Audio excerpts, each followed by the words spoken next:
This is BNLO, and it is August 19th. Let's talk about the new Colorado Connector train, brought to you by the Pikes Peak Bulletin, your regional, digital-first independent news source. Find them at pikespeakbulletin.org. First on Fox 1, plans for a passenger rail line from Pueblo to Fort Collins is inching closer. The Front Range Passenger Rail District is considering whether to refer a ballot measure to voters to fund part of it. I am loco for CoCo. Let's go!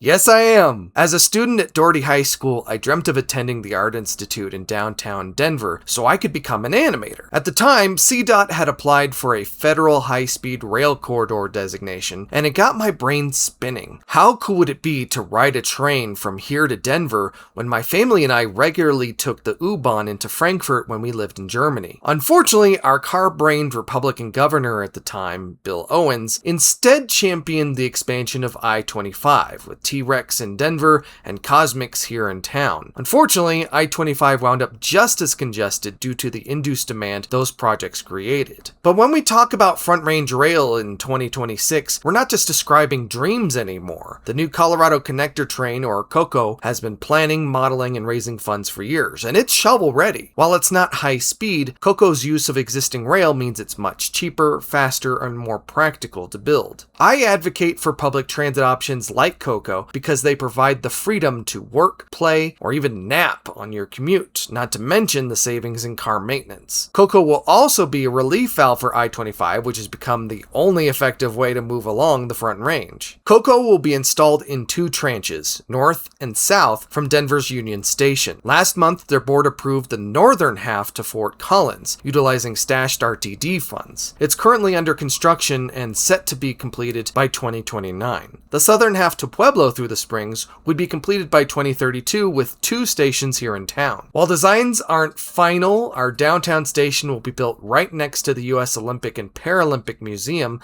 and Widener Field. Our northern station doesn't have an exact location yet, but Sal Pace, CoCo's general manager, says they're chatting with the Air Force Academy about it. If you follow the existing rail line north through the Academy, the only viable location is an empty field next to Hotel Polaris where no one lives and no other transit connections exist. My suggestion, and I'm sure they've considered it, is Woodman and I-25, where a park and ride, multiple arterials, a bus line, and most importantly, people already exist. The CoCo board will decide by August 28th whether to go forward with a 0.33% sales tax on the November ballot for the southern tranche, which would be a third of a penny for every dollar spent. Let's bring CoCo home, Colorado Springs. BNLO exists thanks to your support on Patreon. Consider becoming a BNLO patron today.